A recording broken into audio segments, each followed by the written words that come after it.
Hello students, welcome to Akanksha computer classes. आज का हमारा टॉपिक है difference between C and C plus plus. मैं बहुत सारे स्टूडेंट्स की क्वेरी देखती हूँ, वो बार बार यही पूछते हैं कि सी और सी प्लस प्लस में क्या डिफरेंस है। तो आज हम इसी टॉपिक के साथ सी और C plus plus. See basically procedural oriented language है। प्रोसीजरल ओरिएंटेड मतलब फंक्शनल ओरिएंटेड, मतलब वो जो फोकस करती है फंक्शंस पर फोकस करती है। ठीक है, जो भी आपके फंक्शंस होंगे वो जो भी आपका प्रोग्राम होगा वो फंक्शंस में डिवाइडेड होगा। फंक्शन की फॉर्म में ही हम अपना सी प्रोग्राम स्टार्ट करते हैं। जैसे मेन से हम एक अपना सी प्रोग्राम स्टार्ट करते हैं, आपने कभी भी देखा होगा, तो हम हमेशा सी प्रोग्राम मेन से स्टार्ट करते हैं, है ना। तो ये मेन क्या है? फंक्शन है। तो सी हमारा प्रोसीजरल ओरिएंटेड लैंग्वेज है। प्रोसीजरल मीन्स फंक्शनल, फंक्शन पर फोकस करता है। और सी प्लस प्लस में हम फंक्शन भी यूज कर सकते हैं, लेकिन सी प्लस प्लस मेनली किस पर फोकस करता है? ऑब्जेक्ट ओरिएंटेड कॉन्सेप्ट पर। अब यदि आपको ऑब्जेक्ट ओरिएंटेड कॉन्सेप्ट नहीं पता है तो मैं डिस्क्रिप्शन सेक्शन में ऑब्जेक्ट ओरिएंटेड कॉन्सेप्ट का लिंक प्रोवाइड कर दूंगी, आप वहां से समझ सकते हैं। फिलहाल आपको मतलब C plus plus object oriented language है, ऑब्जेक्ट ओरिएंटेड कॉन्सेप्ट पर बेस्ड है। वो इनहेरिटेंस को फॉलो करती है, वो पॉलीमॉर्फिज्म, नो एनकैप्सुलेशन, ये सारे ऑब्जेक्ट ओरिएंटेड कॉन्सेप्ट है। इन पर बेसिकली मेनली इन पर फोकस करती है। तो सी फर्स्ट पॉइंट हमारा ये है कि सी हमारी प्रोसीजरल ओरिएंटेड है, जो फंक्शन पर एम्फेसाइज करती है। और सी प्लस प्लस हमारी दोनों फीचर प्रोवाइड करती है, फंक्शनल ओरिएंटेड भी और ऑब्जेक्ट ओरिएंटेड भी। इसलिए सी प्लस प्लस को हम ऑब्जेक्ट ओरिएंटेड लैंग्वेज भी बोलते हैं। ठीक, तो C is procedural programming language and C plus plus is a combination of procedural and object oriented. Both object oriented को फॉलो करती है। नेक्स्ट डिफरेंस मेन ये है कि जो सी है, सी में हमारी top to bottom approach follow होती है। जैसे कि आपने जब भी सी यदि पढ़ी होगी तो आपने देखा होगा, हम बोलते हैं C is a structured language. Structured language means वो क्या करती है? एक पर्टिकुलर स्ट्रक्चर फॉलो करती है कि वन के फर्स्ट लाइन के बाद सेकंड मेन से हम चलेंगे और फिर मेन फंक्शन दूसरे फंक्शंस को कॉल करेगा और फिर वो कॉलिंग हमारी फॉलो होती है। तो मेन हमारा टॉप और फिर उसके बाद सारे फंक्शंस फॉलो होते जाते हैं। तो टॉप टू डाउन अप्रोच, क्योंकि सी एक स्ट्रक्चर्ड प्रोग्रामिंग लैंग्वेज है। तो मेनली सी जो फॉलो करती है वो कौन सा स्ट्रक्चर फॉलो करती है? टॉप टू डाउन, कि मेन से अदर फंक्शंस पर हम जाते हैं, मेन के साथ साथ ही हम टॉप टू बॉटम अपनी एग्जीक्यूशन करते हैं प्रोग्राम की। C plus plus follows the bottom to top approach, bottom to top। आपने यदि सी प्लस प्लस का फर्स्ट प्रोग्राम भी देखा होगा, क्लास और मेन का, तो मेन किसे कॉल करता है? ऊपर क्लास को, है ना। वो एक बहुत सारी क्लास है, उसका जनरल फॉर्म बनकर हमारी सी प्लस प्लस में आती है। जैसे तो हम ये बोलते हैं कि सी प्लस प्लस मेनली किस पर फोकस करती है? बॉटम टू टॉप अप्रोच को, कि आप ऑब्जेक्ट बनाएंगे मेन में, ठीक है, बॉटम से चले, लेकिन वो कॉल कहां पर हो रहे हैं? क्लास के अंदर हो रहे। तो bottom to top approach. First difference, C जो है हमारी प्रोसीजरल ओरिएंटेड है, जो फंक्शन पर फोकस करती है। सी प्लस प्लस हमारे ऑब्जेक्ट बेस्ड कॉन्सेप्ट पर, ऑब्जेक्ट ओरिएंटेड कॉन्सेप्ट को फॉलो करती है मेनली। तो C plus plus is a object oriented language.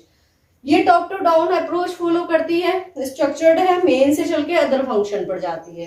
और सी प्लस प्लस मेन जो होगा पहले क्लास और फिर मेन से हम क्लास को कॉल करते हैं। तो मेन हमारा मतलब जो मेनली फोकस करती है। अब एक्सेप्शन है कि सिर्फ हमने तो मेन ही बनाया है, तो फिर कैसे अप्रोच आएगी? जब आप इसका सी प्लस प्लस का स्टैंडर्ड प्रोग्राम बनाएंगे, क्लास भी है और फिर उसके ऑब्जेक्ट बना रहे हैं, तो ऑब्जेक्ट इसे कॉल करते हैं, एक जनरल फीचर को कॉल करते हैं, that is bottom to top approach. अब सी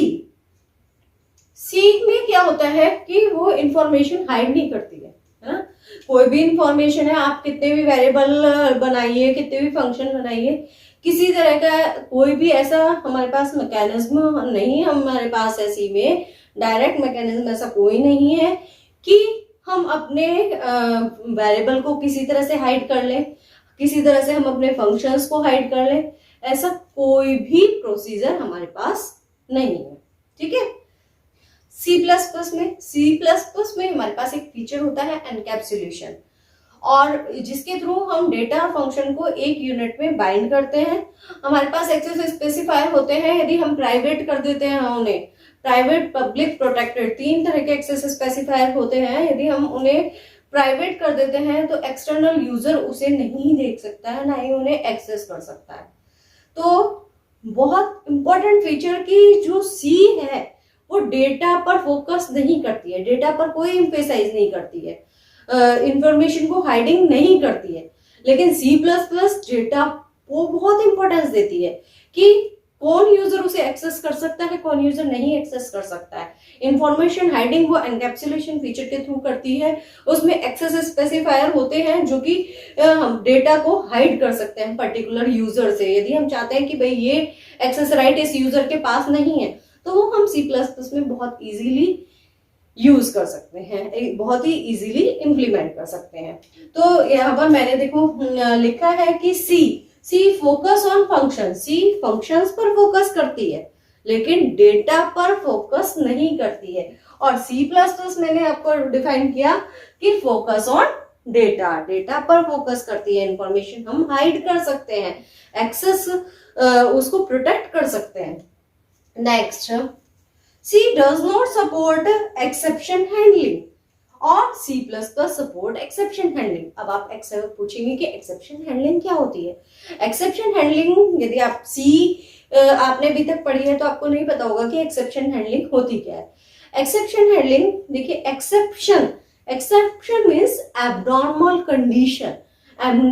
condition that are occur at run time, ठीक है। जो रन टाइम पर एबनॉर्मल कंडीशंस अगर होती हैं उन्हें हम एक्सेप्शन बोलते हैं। सी में इस तरह का कोई प्रोविजन नहीं है कि हम एक्सेप्शंस को हैंडल कर पाए। लाइक अब आप कहेंगे कि किस तरह से, एग्जांपल लेते हैं कि जैसे अब कोई नंबर है ए और बी, आपने डिवाइड का प्रोग्राम बनाया है ए डिवाइडेड बाय बी, और यदि यूजर बाय मिस्टेक बी की वैल्यू 0 कर देता है, ए डिवाइड बाय 0, तो क्या होगा, प्रोग्राम एबनॉर्मली टर्मिनेट हो जाएगा या हैंग हो जाएगा या कुछ भी होगा, लेकिन आप उस प्रॉब्लम को हैंडल नहीं कर सकते।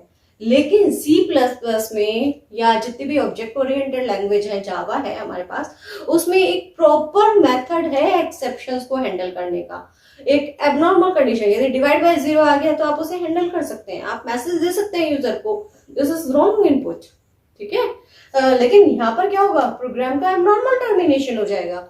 लाइक और भी अनदर एग्जांपल आप ले सकते हैं, जैसे एरे। हाँ, एरे आपने डिक्लेयर करी है 5 की, लेकिन आपने लूप के थ्रू 10 एलिमेंट एक्सेस कर लिए, है ना, तो उनको मेमोरी तो मिलेगी नहीं, तो उस टाइम पर कुछ भी एबनॉर्मली आपका प्रोग्राम टर्मिनेट हो जाता है। लेकिन यदि ऑब्जेक्ट ओरिएंटेड लैंग्वेज है तो ऐसी एबनॉर्मल कंडीशन को हैंडल करने के लिए हमारे पास पूरा मैकेनिज्म है एक्सेप्शन हैंडलिंग। तो सी हमारा एक्सेप्शन हैंडलिंग सपोर्ट नहीं करता है, और C++ में हमारे पास डायरेक्ट मैकेनिज्म है, डायरेक्ट फीचर्स हैं कि हम एक्सेप्शंस को हैंडल कर सकते हैं। बहुत सारे फीचर हैं। अब आप यदि BC के स्टूडेंट है या कोई, आप और भी छोटी छोटी चीजें भी एज अ डिफरेंस लिख सकते हैं कि सी में हम हेडर फाइल्स stdio.h यूज करते हैं, जबकि C++ में हम IOStream यूज करते हैं। सी में सारी फंक्शन अलग है, scanf, printf, और C++ में उसी चीज के लिए हम cin, cout यूज करते हैं। सी में हमारे पास नेम स्पेसेस नहीं होते, लेकिन C++ में हम नेम स्पेस क्रिएट कर सकते हैं, मतलब एक तरह से प्रोजेक्ट के अंदर क्लासेस मीन्स प्रोग्राम्स, लेकिन सी में हम डायरेक्टली प्रोग्राम बनाते हैं, ठीक है। बहुत सारी चीजें हैं वैसे तो डिफरेंस में, लेकिन मेनली आप इन कुछ कोर पॉइंट्स पर ध्यान रखिएगा कि सी जो है हमारी प्रोसीजरल ओरिएंटेड है, C plus plus object oriented है। सी हमारे top to down approach follow करती है और C plus plus bottom to top approach. C हमारा इंफॉर्मेशन हाइड नहीं करती है, लेकिन C plus plus information hiding feature देती है। सी एक्सेप्शन हैंडलिंग नहीं करती है, लेकिन सी प्लस प्लस करती है। ऐसे ही रीयूजेबिलिटी, ये बहुत इंपॉर्टेंट फीचर है सी प्लस प्लस का। सी प्लस प्लस हमें जो भी हमारे प्रीवियस प्रोग्राम्स हैं, प्रीवियस चीजें फीचर्स हैं हमारे पास बने हुए, उसे डायरेक्टली इनहेरिट कर सकते हैं हम अपनी न्यू क्लासेस में।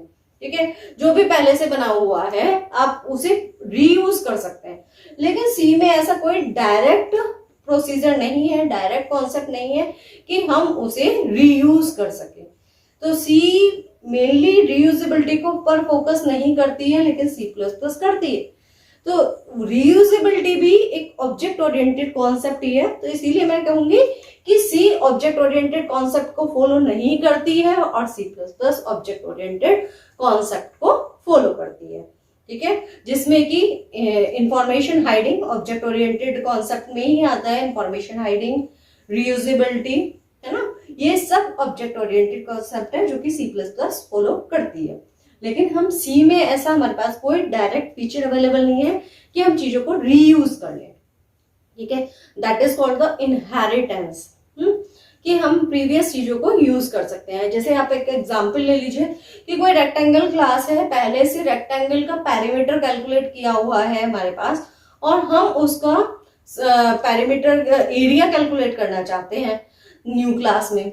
न्यू हम प्रोग्राम बनाना चाह रहे हैं एरिया कैलकुलेट करने का, तो हम क्या कर सकते हैं, जो पैरामीटर हमने कैलकुलेट किया था उसको रीयूज कर सकते हैं उसमें। तो हमारी न्यू क्लास में हम एरिया भी कैलकुलेट कर पाएंगे और पैरामीटर भी रीयूज कर लिया। लेकिन सी में ऐसा कोई डायरेक्ट फीचर नहीं है कि जो हमारी प्रीवियस ओल्ड प्रोग्राम्स हैं उन्हें हम डायरेक्टली रीयूज कर ले। डायरेक्ट मेथड कोई नहीं है। वैसे आप किसी तरह से कि कहीं पर फंक्शन इंक्लूड किया या किसी तरह से आप कर सकते हैं, लेकिन डायरेक्ट कोई मेथड अवेलेबल नहीं है। ठीक है, तो सी और सी प्लस प्लस में बेसिकली ये डिफरेंसेस होते हैं। आई होप आपको ये क्लियर हुआ होगा डिफरेंस। ऐसे ही न्यू कॉन्सेप्ट के लिए चैनल को लाइक और सब्सक्राइब कीजिए। Thank you so much.